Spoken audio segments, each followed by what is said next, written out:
Kristine here, host of Mind the Force podcast, and a galaxy far, far away is dripping in black. Welcome to the Dripping in Black podcast. This episode's special guest host is Dominic Lawson, Director of Podcasting at Al's Education Company. What's up, good people all across the world? This is the Dripping in Black podcast. I am your guest host, Dominic Lawson, the multi-award winning podcaster from Black is America and a few other shows across different genres.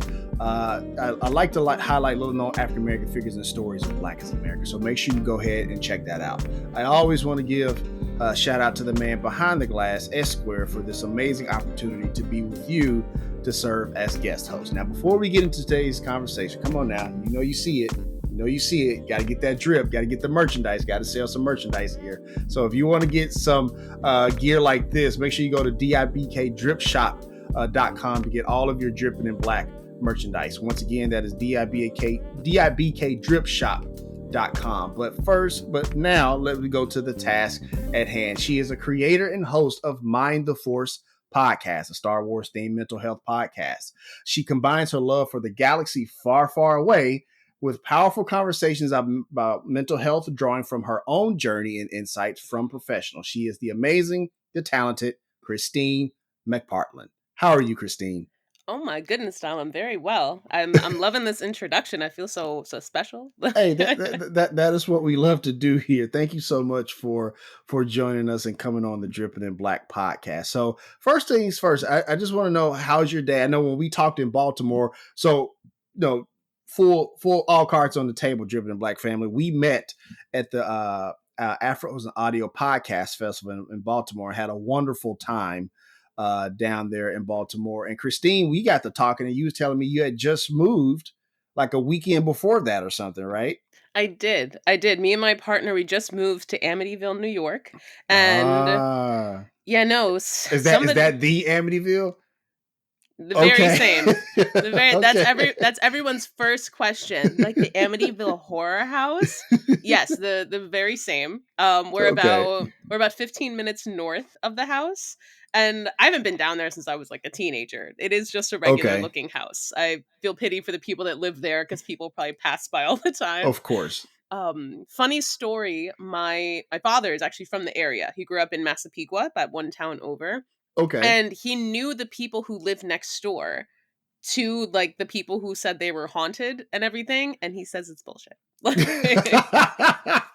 Gotcha. It's funny how things like that tend to work out. Like, it's all hyped up, this, that, and the other. Then it has this lore.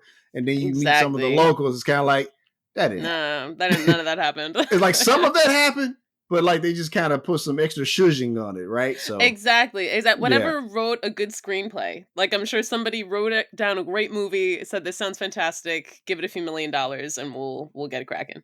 Right, and has since then never been back to Amityville ever again, right? Exactly. Once they cashed in on the screenplay, right? Exactly. I will say the town gets really into Halloween, and I do love that. They get really into Halloween. There's like a little spell book shop in town. It's very cute. It's a very cute town. I love it. Thank you for sharing that with us. So, you know what? We're here to talk about you, not about that house in Amityville and stuff like that. I want to know more about you. So who is Kristine McPartlin? What you're all about? Let us know why you are Black excellence personified. Oh gosh. So I guess what brought me here, what brought us together, is my particularly favorite passion project, which is Mind the Force podcast, which is I affectionately say a nerdy podcast about Star Wars and mental health. Mm-hmm. And essentially what we do is we're a character retrospective.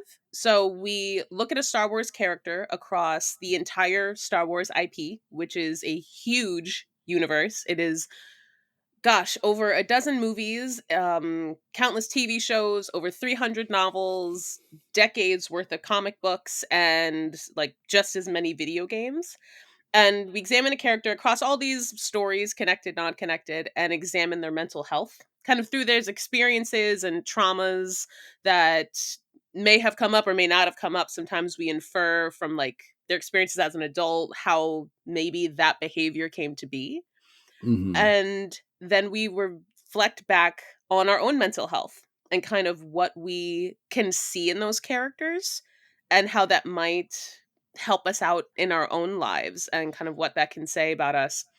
Because it's really looking at our own mental health through the soft lens of fiction. Right. Because Right. it's quality storytelling, and that's really what storytelling is doing, is Mm-hmm. it's reflecting back on our own lives. And what we can learn about that can be so profound. We can see what a character did in a certain situation, and it can then speak to maybe how we can like reframe a situation, or maybe how we shouldn't reframe a situation, because sometimes, people characters do bad things. Of course. Um Of course. and it's looking at psychology, and really the psychology behind escapism, Okay. and just how either grounding that can be, or even what I've really been into lately was the psychology behind fandom is really like kind of the avenue that it's led me down. Because I don't know if you've ever gone to like a Comic-Con, like Okay. a No, like I a have not. huge. No. It is it's quite a magical place. Regardless, it's essentially could be tens of thousands of people coming together, and you don't know anything about these people. Like, you don't know about their lives or what they do, or sometimes even what they believe or what they feel, but you know that they're into the thing that you're into. And it's this instant connection. It's this instant sense of community, this sense of belonging. Like, you can be cosplaying in a costume and you can see somebody else dressed in a costume from the same show or movie, and you have this instant connection. And you don't know anything about this person, but you just know that they rock with the same thing you rock with, and that they're just as passionate about it. And just that instant community is it's a warm feeling. And I feel like there's so few places in society where you can have that kind of instantaneous connection. Um Absolutely. and it's just it can be a really beautiful thing, especially people who maybe don't feel that they connect with other people on certain levels. Right. um that that channel through escapism, it's funny that it can take you away, but it could also bring you back in. Oh, for sure. For sure. And to your point, I love how you really can just meet this random person, right? And just have this instant connection. It just goes to the whole thing about when we talk about mental health, about how human connection is super important. And it's like the fascinating thing is, it's like through any other context, those two people would have Exactly. never met, right? Like you could have been sitting in a diner with this person and like, you like Star Wars? I like Star Wars too, right? Right. But like Like, that wouldn't happen, right? But in like Comic-Con like that, it fosters that connection piece. And so I definitely love that. I am curious though, because many of us will see Star Wars as like we see lightsabers, we see Millennium Falcons, we see the Death Star, right? We see those things. And Kristine saw it as like, you know what? This is a path to talk about mental health, right? Walk me through that part, Kristine, if you don't mind. of course, of course. Well, so when I personally became obsessed with Star Wars, Mm-hmm. it was actually not that long ago. And some more old school fans will be really surprised to hear that I only got into Star Wars during the pandemic. So it was Right. about 2020, and I watched the show The Mandalorian and loved it right away. The Mandalorian is a great show. Even if you don't watch Star Wars, it's a great place to start. Right. Um, and then I'm sitting at home. I'm living in Brooklyn at the time with a roommate. And I was like, you know what? I finally have time to watch all those Star Wars movies I meant to sit down and check out. And sat down, watched all the movies, absolutely loved them. Then I started watching the television shows, but particularly the animated shows. And just, I was gone.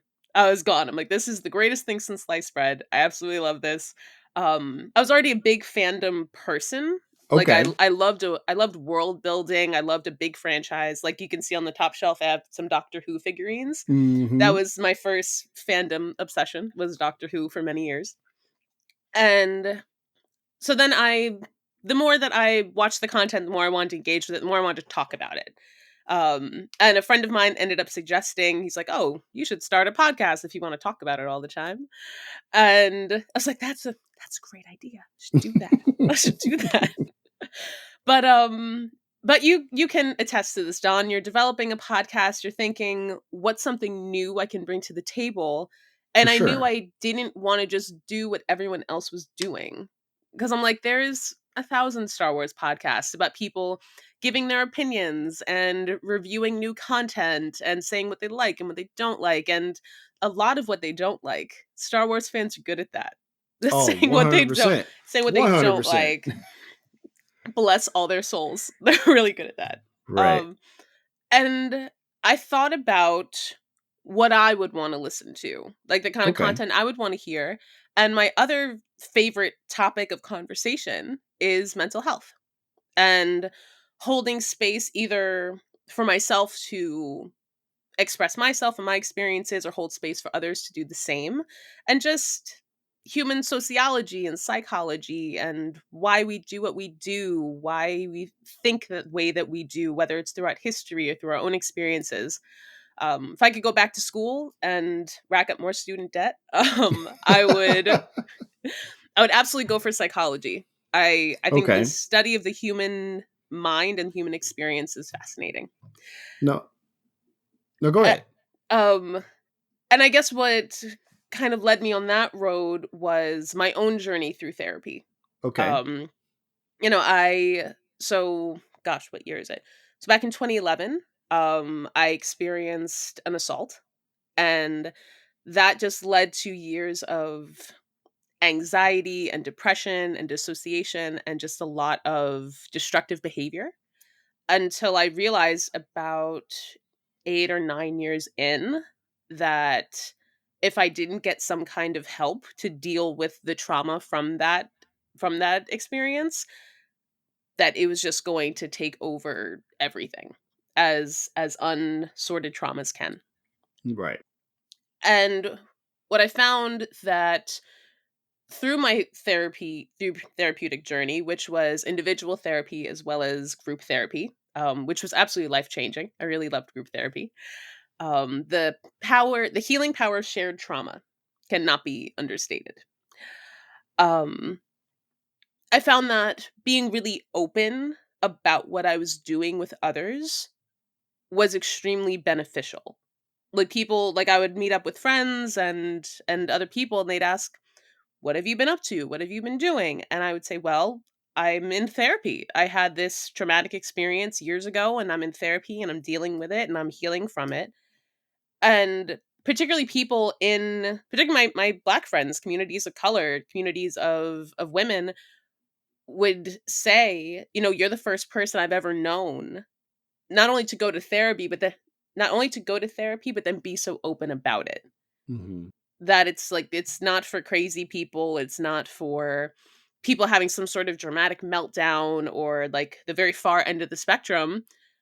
I just didn't feel good, and I was able to kind of step back and realize like I'm not handling this on my own, and I need to go get some tools in order to cope with what happened. And then they would kind of feel like a safe space. They would then open up and be like, "Oh, I had this thing happen when I was a child and I never told anybody about it, or I've never done anything about it, or I've had all these negative repercussions from it."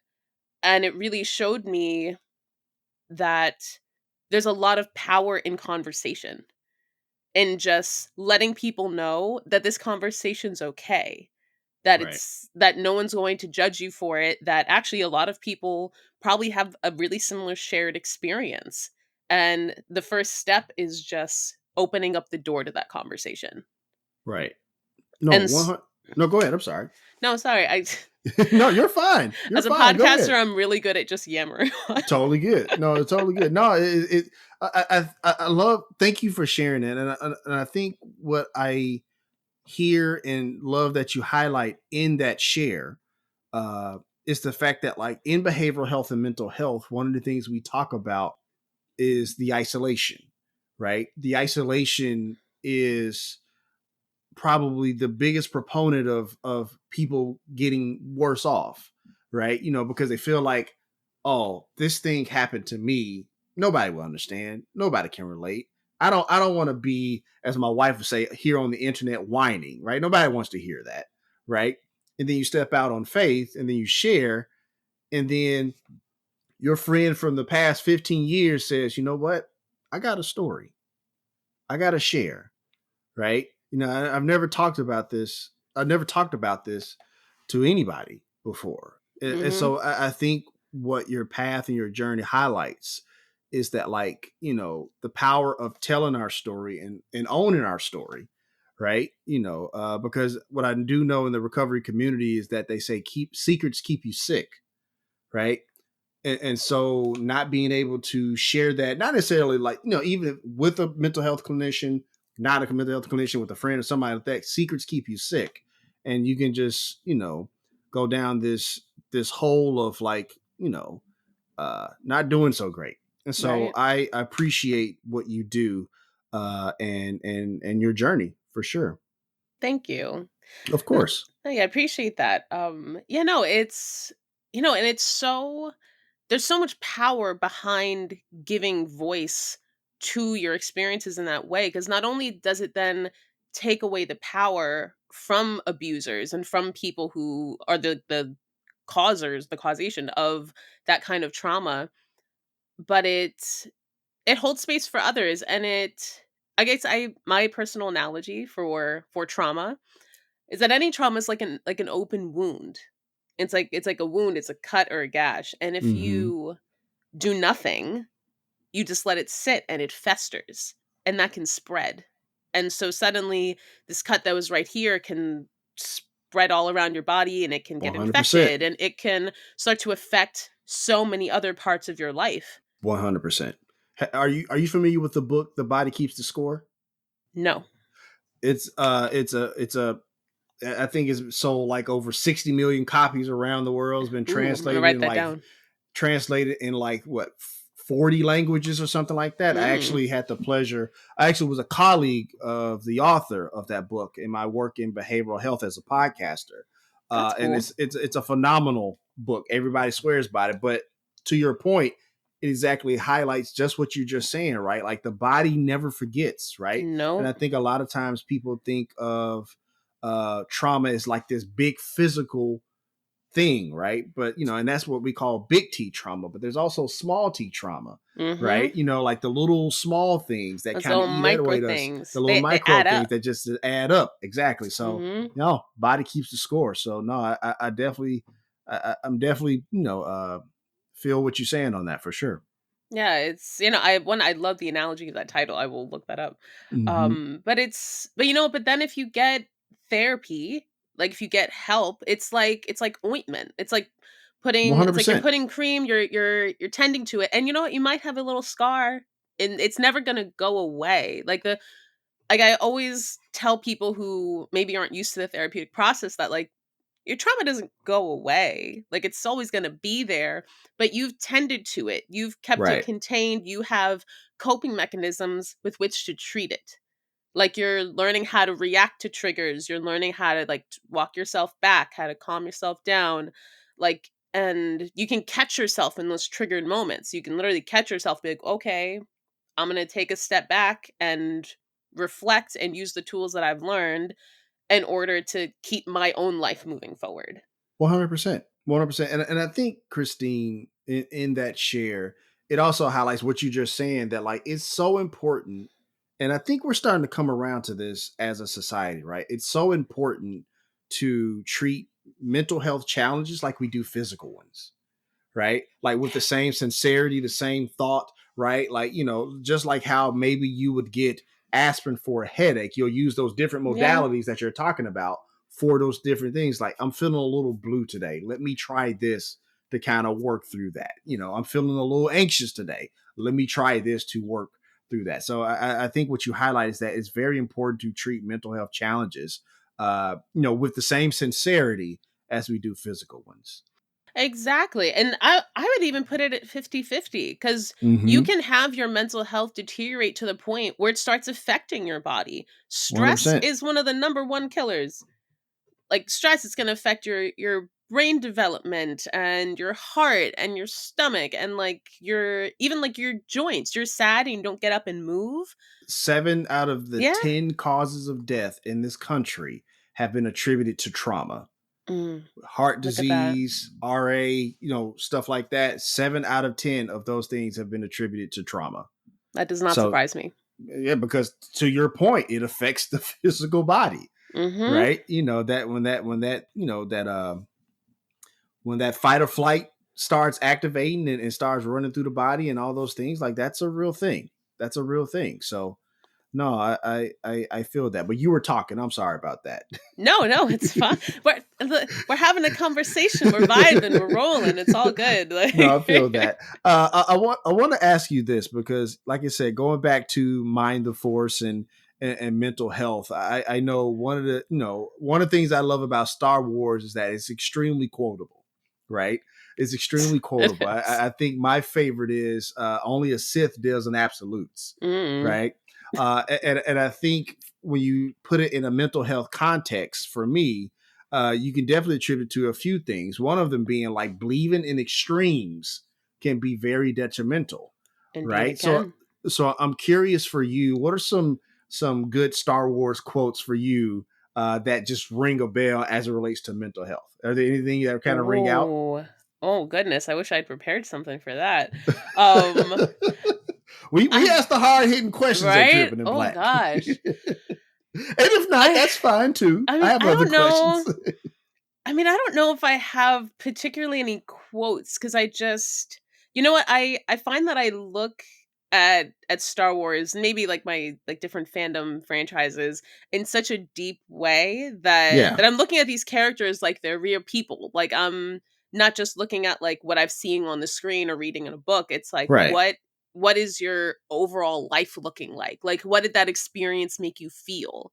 Hmm. Um like okay, you're doing this as an adult. What happened as a kid that like may have caused you to then be that kind of person? Right, um because also I think what I love about Star Wars the most is that it touches on a little bit of everything. Like I haven't right, found a theme really that has not been represented in Star Wars content, because you have everything from religion to politics to relationships to like of course good versus evil to issues about like immigration, like things that we face in our own society of like us versus them, tribalism, um shame, anger, all the all of things. it. All All the of the things. No, things. for sure. All the things. Like you have childhood trauma, parental Hmm. trauma, you have gaslighting and manipulation, and it's just oh my gosh, it's just everything you can find. You have war and like the traumas that come with war. Right, Everything from like adults down to children. Like basically Padawans are like child soldiers that are being sent right, off to war with laser swords. Like it's right. great. And I think about even the characters who are like on the dark side because I'm a self-prescribed Sith from all of my stuff you can see. Listen, Um listen. Let me explain something to you. There are days I'm crossing over. Like there's days I feel a little sithy. Not even gonna lie, I right? mean, it's you know what? I read the book Darth Plagueis, which Okay. is like told from the point of view of like a very like powerful Sith Lord. And by the end of it, Hmm. I was like, I feel that. I understand. Yeah, I it's feel like it's like you start the book and it's like, man, let me see what he's talking about. Then at the end, like oh, he's slick spitting. Wait a right. minute now, he kind of making some sense now. Right. So, I feel like that's so common too with a lot of bad guys nowadays right, as we have like more character development and more like the nuanced complexity, right? storytelling, Yeah, right? Very complex layered characters right. that you kind of come away being like, he's not wrong though. He's not wrong. Right. I like love the Yoda reference there. I got right? Like it. where did we like that's a good example. Like Killmonger Correct. from Black 100%. Panther. I think we Yeah. were all came out of that like he not wrong though. He ain't wrong. It's Like, not wrong. he kind of spitting right now. So Right? Like maybe like the approach is a little iffy, but like the principles are there. The right. foundation's pretty solid. Right. For sure. For sure. No, I appreciate all of this. I had the pleasure of listening to your episode about Chewbacca. Phenomenal episode. You had on Thank you. the voice actor HB. I can't think of his last name right now. Yes, Uh, HB Gibson. SB Gibson, and then you had the clinician on as well, Jules Christensen, I believe, correct? Yes. Yeah, and so she was dropping some gems, especially the one about the Death Star. And I think that lends itself to the increase in anger and aggression and divisiveness and all the things that we see in the world right now. It's because everybody thinks that their opinion is the most important opinion. And like, just with the advent of the internet and online news and comments and social media and all the ways that now I can express my most important opinion and I can troll people and I can say things that are incredibly horrible and hurtful and hide behind the shield of anonymity. Right. So I can, I'm like, if we were to use the Star Wars analogy, like I'm a Death Star, right? I'm a Yeah. Death Star and I can destroy a planet from 1,000 light years away and I never have to see your face. I never have to look you in the eye. I never have to see how this devastates you.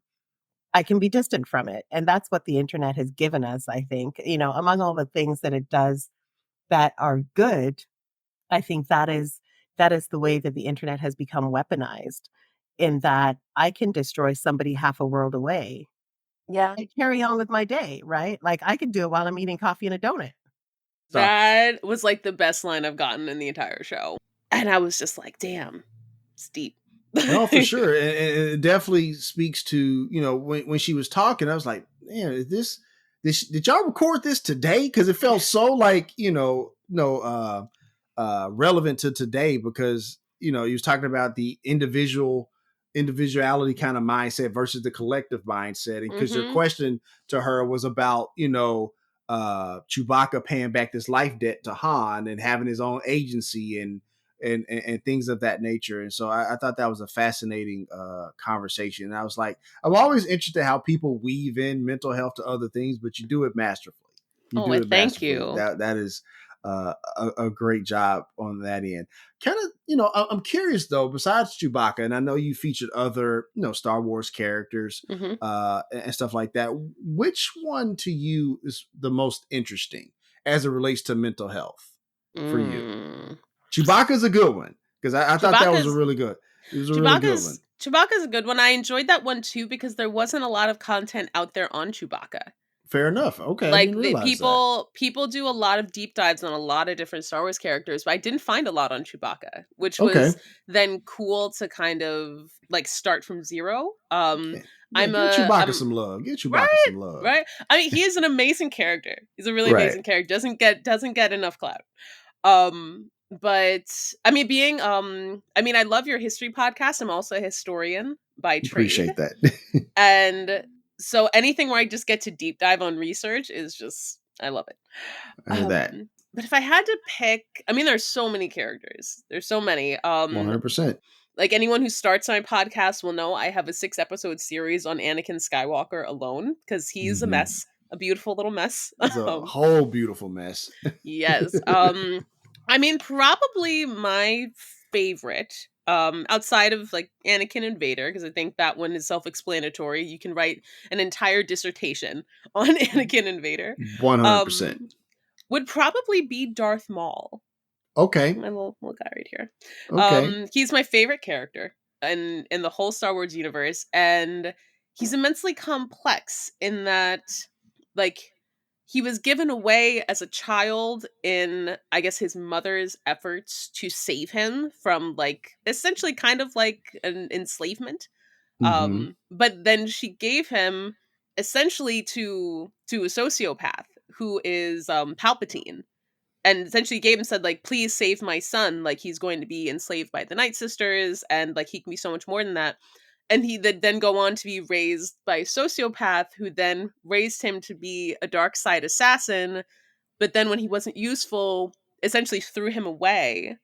And then he spent like the rest of his life trying to find like value in relationships, but also still like being bad. But then at one point during Clone Wars, he has like galaxy saving level intention.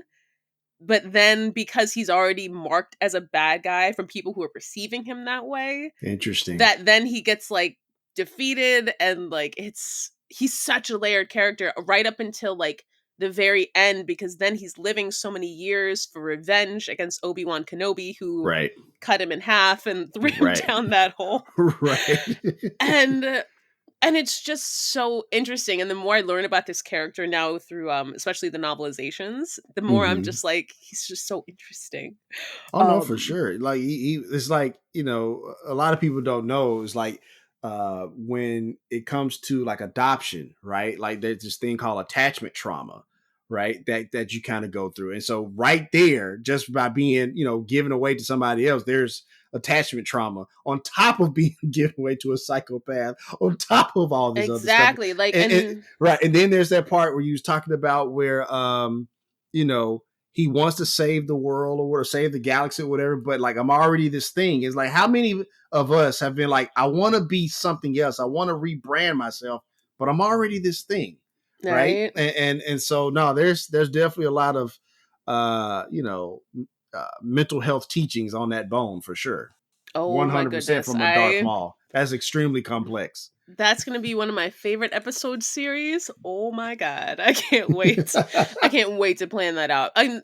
And right now I'm waiting. There's some characters I hold back on Yeah, because I'm waiting to see if like Disney and Lucasfilm will make more content about them. fair enough. Like I think that fans are screaming for the Darth Maul movie. They're like, why isn't there a Maul movie? Like he needs his own content.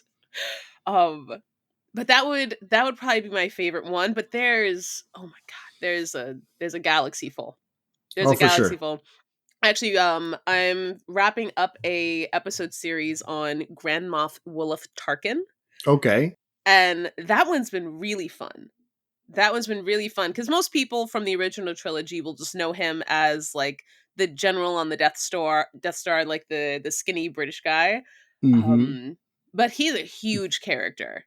He's a huge character, like in the TV shows and later novelizations, and a lot in the comic books. Oh my gosh, he has decades worth of comic books, and just to learn about like his childhood, and he's a mess. There's a lot of reasons why he does what he does, and I'm actually looking forward to interviewing a psychologist with a military background, Okay. particularly because he went on to be this like mastermind like on the military side of the Galactic Empire, and just very militant. That's how he was raised, and that's how he like went through his education and his experience. And I think it speaks really strongly to his military experience, and I'm like, to have somebody in our modern day military, I think would be a really cool perspective to get. So I'm looking No, forward to that. no, I agree. I think that would definitely be a fantastic perspective for sure. Driven in Black family, if you want to check out Mind the Force, make sure you go to mindtheforce.com. We have a link there in the show notes. And also, you can check out Mind the Force on any of your major podcast platforms. Kristine, I want to ask you this question. What are some challenges you see, with marginalized communities as it relates to mental health? And does Mind the Force kind of address those? I know you kind of talked about it a little bit, but I was just curious if you go deeper with that part. I definitely think that, I mean, I think Mind the Force has the power to speak particularly to marginalized communities because, I mean, one, it's such a big galaxy. For sure. Um, but these issues aren't like, they aren't just unique to these fictional characters. Like, it's things that are not only ringing true in our own lives, but I think like I said before, just starting the conversation. And also, I mean, being a woman of color, seeing somebody else who looks like you can then relate to that it's like, I mean, because the very common perception in marginalized communities is like, well, therapy's for white people. Like, Mm, I don't like, we don't talk about that kind of stuff, we don't assess that kind of stuff. right. Or just accepting that, oh, that's just the way things are. Like, oh, well, this happened to this friend and to that family member and to my mom and my grandma, my dad, like, and to hopefully show that, how do I want to phrase this? Like, that these things don't have to be accepted just because it's widespread, just Right. because just because the entire galaxy is under the rule of the Empire doesn't mean that what they're doing is right. It doesn't mean that those negative experiences and those traumas have to be accepted just because they're common. Right. That if we start the conversations, maybe then if you just start the conversations, maybe then we can see as a collective community that there needs to be change. That we can do better as a people, that we can take the power away from people who are taking from us, whether it's society as a whole or whether it's like individuals or bad actors who have bad intentions. Right. And maybe we can, as individuals and also as a people, take our power back. Yeah, I feel that. And the reason I wanted to ask that question, because you said it at the top of the show that like Star Wars fans are quick to point out what's wrong with something, right? There was the big controversy with Jar Jar Binks back in the day. There was the big Mm. controversy with the black woman in the Obi-Wan series, right? There was a whole controversy when it came to Rey in The Force Mhm. Awakens, right? So it's like, it's like as we become, as the as census reports in America, stuff like that are showing the what a friend of mine called the browning and the graying of America, right? Mhm. These stories and these storylines are going to become more prevalent, Yeah. right? And so I think a show like yours being led by you is definitely something that can help marginalized communities be seen. Does that make sense? No, it absolutely does. And I definitely understand, like I think it's always interesting especially with something old like Star Wars, because you're Hmm. not only giving people great content going forward and interesting characters for like the modern day and the future, but you also are like you're taking something that people hold in such an old nostalgic place. Like, you're going to, because the people who are Star Wars fans now, like, they went and saw these movies when they were children. So you're taking, like, that childhood memory and Right. you're and of course, like, a lot of people can see, like, you're progressing with it. You're telling these other stories. It's a really big galaxy, and Massive. there's lots of different kinds of people and stories in these galaxies, and there's room for all of it. And Right. that's what I love is that it can hold all these stories because it's a universe and there's different people and experiences and species and planets and all of it. Right. And I love that they're really exploring that there's more than like white blonde-haired blue-eyed people in the galaxy. Like there's like half these people are aliens, like they're not even humans. Right. But I mean I loved like the Obi-Wan show. Like I loved that story. Do I Hmm. think that character maybe could have been placed somewhere else cuz I didn't need to cut to her between the Obi-Wan Vader battle? I can see why that Right. made people annoyed cuz I'm like stop Right. cutting away. I'm watching this. Um but I also love that character. Actually, that's my favorite cosplay. Okay. I've cosplayed Third Sister several times at conventions, and it's my favorite cosplay. There's nothing more powerful than walking around with a cape and a red lightsaber. I can tell Listen, you, I love un it. unparalleled. People part the Red Sea. It's very powerful. And she's an incredible character. And actually Hmm. from a mental health point of view, like, she was a Padawan who survived Order 66, like, with Anakin slashing down children, Right. hid under the bodies of her dead friend family, Right. and then got picked up to basically go be a dark side user for, like, Darth Vader's band of Inquisitors, knowing the whole time that's Anakin Skywalker, and I'm, like, planning to kill him. I'm gonna get Right. next to him, and I'm going to kill him. That's, like, 20 years of trauma plotting. I'm like, Correct. "Where's that novel? Where's that book?" I would read that. For sure. Um, but I think the fact that her hair was in braids and this beautiful, strong, dark-skinned woman going toe to toe with Darth Vader. I'm like, that's the kind of representation that we need. Right. Um, and I also think that I mean, and even seeing a character like that who had that kind of trauma and is moving forward and kind of goes on this journey arc where it's all about revenge and it's all about power and it's all about taking what she wants, and then at the end finds like, this didn't get me anywhere. This didn't bring me any joy or any satisfaction, and then to see her release that at the end of the season is like, that was a powerful journey that she went on. And whether it's like in fictional content or maybe in a storyline that's more set in our own world, Mm-hmm. I mean, that's something that someone would look for in escapism, is a character who is going through a traumatic experience and to see them work through that. I think that so often, particularly in Hollywood, we can get these representations of the more negative sides of society, particularly Right. for black and brown characters.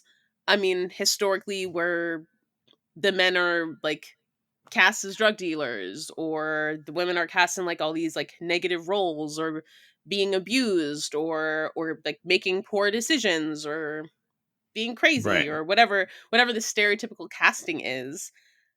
And there's no character development. Like, there's no journey, there's no arc. They just stay at A. They never get to B. And so we never get to have that example of them learning more, of developing to more. And I think that what we're getting to see now is really fleshed out female characters, really fleshed out black and brown characters where they're more layered. Like, I'll even take a villain if they're layered, like if Right. they have a little context to them. For sure. Cuz For that sure. it makes for better content overall, just for anybody who's enjoying it, whether they're relating to it on that level or not. Um it just makes for a better watch. And 100%. like, yes, we want to learn and we want to feel represented, but we also want to be entertained. Absolutely. Absolutely. Quick follow up, because you Mhm. talked about cosplaying. I feel like that can be such a fun activity for adults, right? Because I think we live in a world where we have to be all buttoned up all the time and we have to be all whatever. We're like being kind of repressed, self repressed, Mhm. right? To kind of just be joyful and kidful and playful, right? Make the case for more cosplaying. Oh my god. Every cosplay is the best. It's it's the best. It's, you know what? It has so many levels to it. Like, I spoke earlier about how there's a really great sense of community you can find at conventions, whether it's like a big huge convention like New York Comic Con or San Diego Comic Con, or if you Mm-hmm. have something more specific, like there's conventions that are for, there's like a Star Trek convention, or I know they probably have something like, I don't know, like a Law and Order SVU convention, or like there's like specific kinds of like meetups for different franchises. Right. And cosplaying is just, it's so fun. One, it's fun to get dressed up. It's like the same concept as Halloween. You like getting dressed up as a Mm-hmm. character. And if you're passionate about a fandom, you're like, "Oh, I can't wait to dress up as this character," whether it's really simple or really elaborate, cuz my god, can cosplay get elaborate. Like, I believe it. you think you are looking at this character in real life, or you have really like elaborate handmade costumes, or you have gigantic costumes, or you have giant props. And either, like, if you're dressed up and you see someone else from your franchise, it's like Christmas morning. Your eyes just light up and you're like, "Oh my god, like you're from that show that I love, and like you also love that show." And it's just this really great connection. Or I remember the first time I ever cosplayed.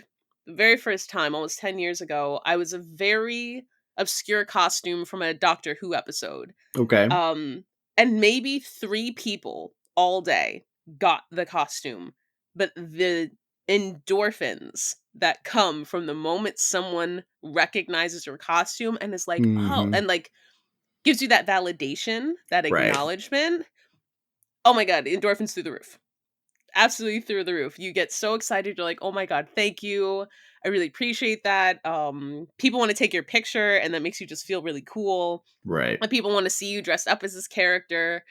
Um, and it's just, it's really gratifying. It's like, okay, I worked hard on this thing, and people are recognizing that I worked hard, or I'm meeting other people kind of in this very niche community.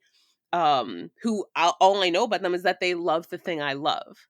And in that environment, that's enough. And that's wonderful. And it's just a happy feeling. It's a joyful feeling. And I feel like I feel like there's so few instances in this world where we get to feel that kind of really unfiltered joy. Right. Exactly. And it's such a simple thing, but it's such a profound thing. Right.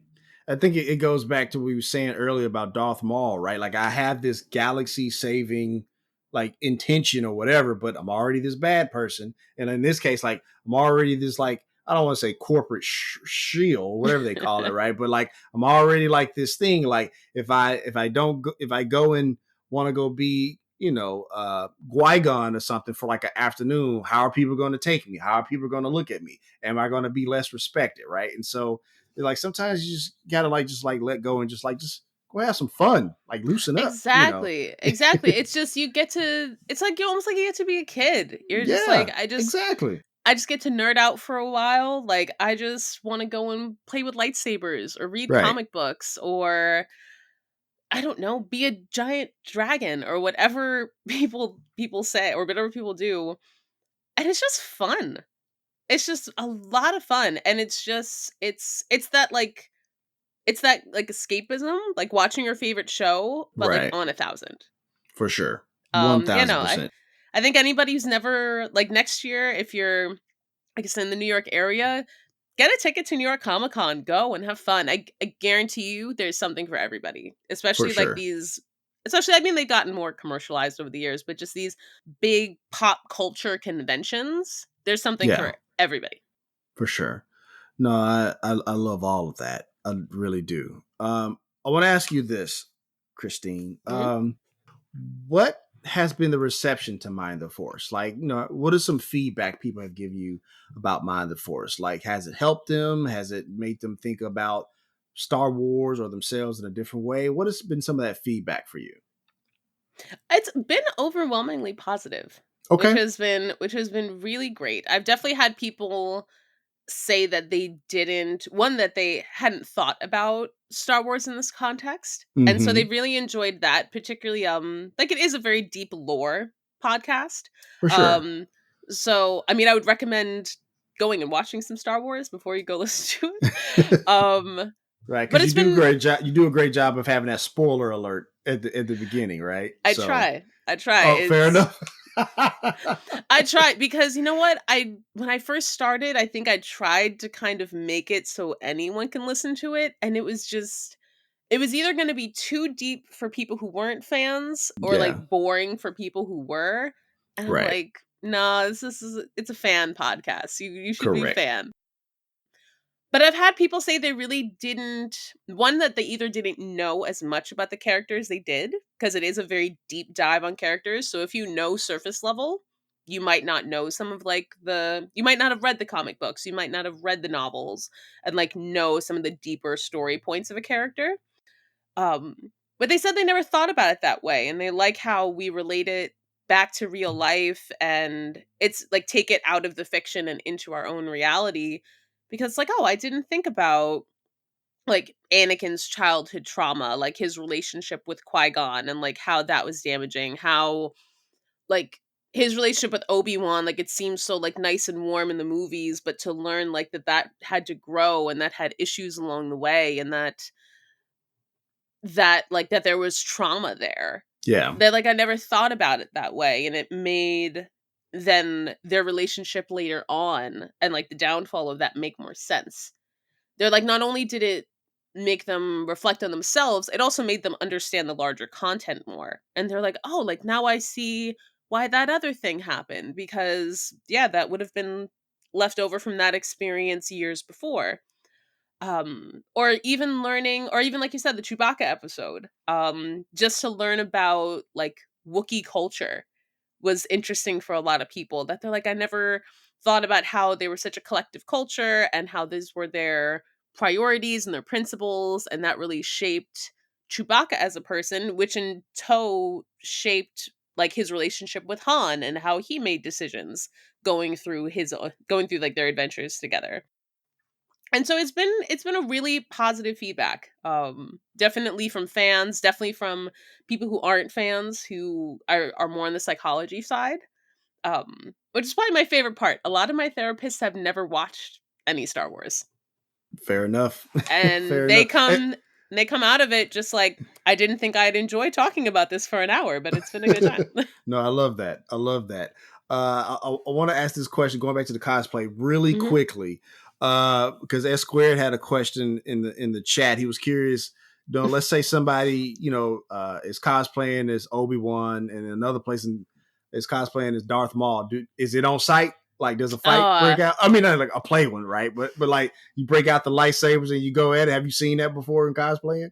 I have At like not, but New York Comic Con? that would be awesome. That would be That would so be cool. awesome. I know That a would be friend. awesome. I know a friend of mine. He sent me a video on social media where somebody was cosplaying as I want to say uh, as Obi-Wan, and he'll just Hmm. toss a lightsaber to anybody I like saw walking. that. I Yeah, saw and that. it just go. It's just on site. Like, I love that. I love that. Uh, Have you ever seen the one where somebody just goes up to someone and hands them a lightsaber and then walks away, and then Darth Vader comes around the corner? I haven't seen that one. I haven't seen It's that one. That's great dope. because there's just like, oh shit. Like, they It's square up though. They're like, all right, Oh I yeah, guess it's this is go happening. time. Like, this is happening. Like, it's go One guy, time. one guy did run though. He ran. He was like, nope, nope. Listen, if you seen Rogue One and the scene, I would run too.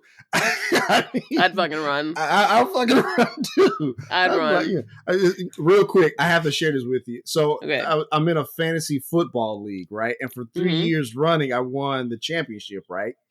And Nice. so one year, it's like they were trying to take me down. So like the beginning of that season, I did like that whole video editing thing, like me as Darth Vader, and like their team names, and like just and so it was hilarious. It That's played great. really well.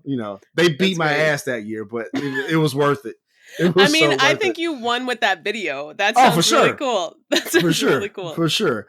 Also, driven in Black family. Just want to make sure. I asked Kristine about reception because what you may not know is that Mind the Force is an award-winning podcast, the 2024 winner of the Black Podcasting Awards for Best Blurred Podcast, who beat some very formidable, challengers for that. Oh my Good God. friend of mine, Lisa Wilfork, was in that category. So, and Lisa's having a great award season right now. So, if you can snatch one from Lisa, you're doing something with Mind the Force for sure. How Oh did my you feel God. when you got that win? Oh my God. One shout out Lisa. She's like my spirit animal. I 1000%. want to be her when I grow up. Oh my gosh. It felt great. It felt really good. Vaguely Nerdy was another really strong, like stiff competition. Mhm. It's very funny. I was in a play at the time. Okay. So another fun thing about me is I like to do theater and musical theater. So I like to act and sing when I find the time. And I was backstage getting ready for a show, and I like had my headphone in my ear listening to the show, to the award show. And I was very humbled to win. I was very, very humbled to win because now I listen to Lisa's podcast all the time because I'm like, my background is fashion textile history. So her podcast is right up my alley. I listen to this, I'm like, I'm not gonna Right. beat this. I'm gonna listen to this. This is great. This is a great podcast. Um and the brother and sister duo at Vaguely Nerdy, they're so funny. Oh my Oh God, yeah. they're so funny. You know what? It felt really validating. You know, when you have like a niche podcast like I do, um, you kind of wonder, you're like, are people gonna listen? Are people gonna Right. get this? Like, are they gonna see Star Wars and be like, oh, that's not really my thing? Are Star Wars fans gonna see the mental health and be like, you're doing too much? And to get that recognition, particularly from the Black community, was really special. I mean, being a Star Wars nerd and doing a lot of musical theater and things like that, I do find myself in spaces where you don't always see a lot of faces of color. Um and so to have that kind of validation from the Black podcasting community, that has just been like just it's almost like a family community. Right. Like shout out to Corey at Black Podcasters Association. Shout out to Demetrius at Black Podcasting Awards. I just feel so welcomed into the community. And I think that's made a really big difference since I've started this. And it's been really touching. And to get that kind of validation was just, it's really been unparalleled. It's important. It's definitely important, and I am familiar with your theater background and attending FIT and stuff like that. I actually had the pleasure of interviewing Elizabeth Way. Ah! Yeah. Oh my gosh. Lisa introduced me. I did an episode of Black is America on Ann Lowe. And so Elizabeth Way was Very very cool. instrumental in helping me get that episode and putting some value in there. So it was a very dope collaboration. So I'm familiar with FIT a little bit. A little Ah, bit. yes. So Well, my I know Elizabeth way well. Well, figured you might. Figured you she might. works at the museum, Mm-hmm. the museum at FIT, and my graduate degree is it's fashion and textile history, and Okay. so we work hand in hand with the museum all the time. And I also interned for that museum. Hey, look at there. Look Yeah. at Oh there. goodness, I'll make sure to send Elizabeth this. I haven't spoken to her in a while. That'll be Oh yeah, nice to chat with her. she was very instrumental in that Ann Lowe piece. So I'm super grateful for that collaboration. Before I ask the last question, I just want to say thank you so much for coming on the Drippin' in Black podcast. And before you go, S Square is going to share something with you. Ooh. So because we always like to leave, because you're about to be an alum of the Drippin' in Black family, so we always like to leave you with something just as a token of our appreciation and say thanks and things of that nature.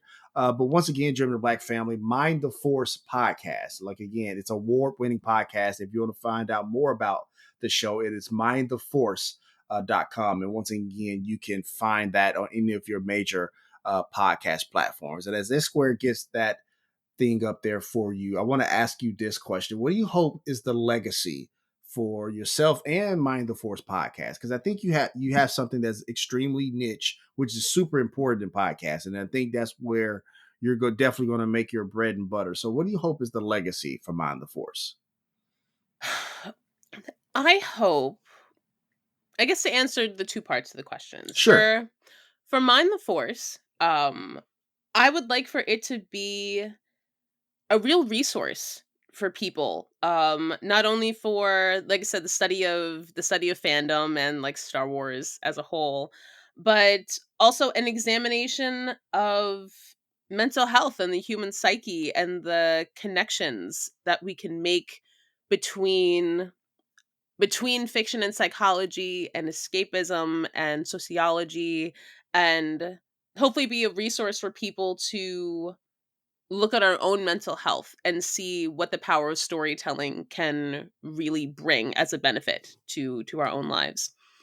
um for myself, as far as my own legacy, I think what I've really found through this experience is the desire to want to tell my own story and have that story help others, to have it be a good lesson and a good guiding point to not only seek help but also seek community and seek the power in your own voice, in your own story, that you can take something horrible and maybe turn it into something that can help heal others as well. I love that. I love that. Thank you. The reason I asked that question is because I don't know if we think about that enough, right? We think about the idea of a podcast, launching a podcast, starting a podcast, but I don't know if we think long term about our podcast. I know for me, I wanted for Black is America for people to feel like, affirmed in how they, go about the United States and the country is feeling like you are a part of this country because you are invested in it, right? Hmm. And things of that nature. So that's kind of why I love to have the legacy question. I love to have the legacy question. No, it's a wonderful question, especially I I feel like there's so much content out there Mm-hmm. that to have people who are making content with intention and also with a long-term plan. I think from the jump of developing this, I I had a plan in place. I knew I wanted to invest Yeah, heavily and really go forward. I was really confident that I had a unique idea. I still feel very 100%. confident about that. You should. So I incorporated early and really started like developing the message and the business plan early, and all of that has been very much to my benefit. I love that. I love that. Let's see if S Squared is ready for us just yet, man. I bought you some time, brother. There it is. There it is. So this is a Ah, magazine cover for you stop. because we wanted to help amplify the legacy of Kristine McPartlin and the Mind and the Force podcast. So in a few weeks, you will get this in the mail. Stop. Yes, and so now if you don't want to put it up there with Darth Vader and stuff like that, we totally understand. But No, oh my maybe gosh. you can have it somewhere displayed for us, and we would say, that you're an alum of the Dripping in Black family, and just wanted to say thank you so much for coming on the show. Oh my god, that's so cool. No, that's gonna get framed and get hung somewhere around here. I love that. Oh, Absolutely. thank you guys so much. Of course, of course. So, Kristine, if you want to share, I think I've hit everything. Mindandtheforce.com and the podcast. Is there anything else you need to plug at this time?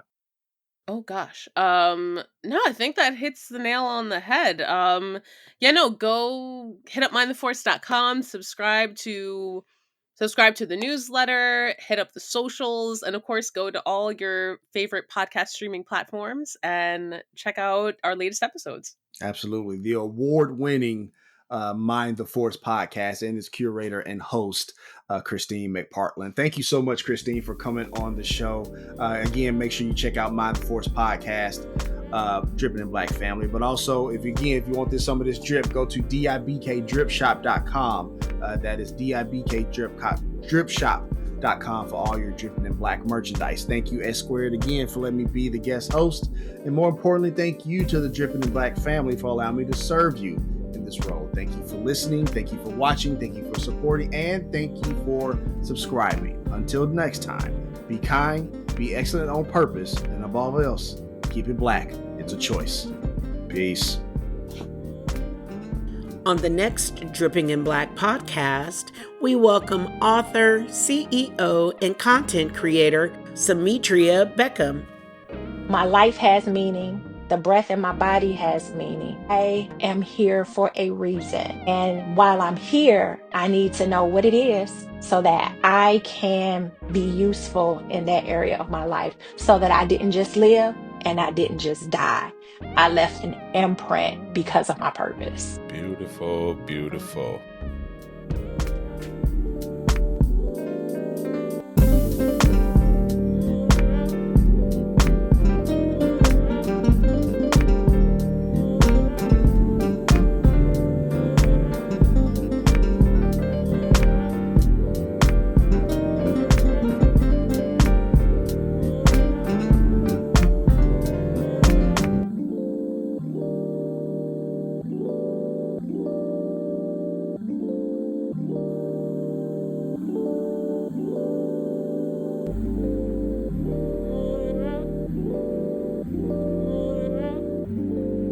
You have just experienced a Dripping in Black production.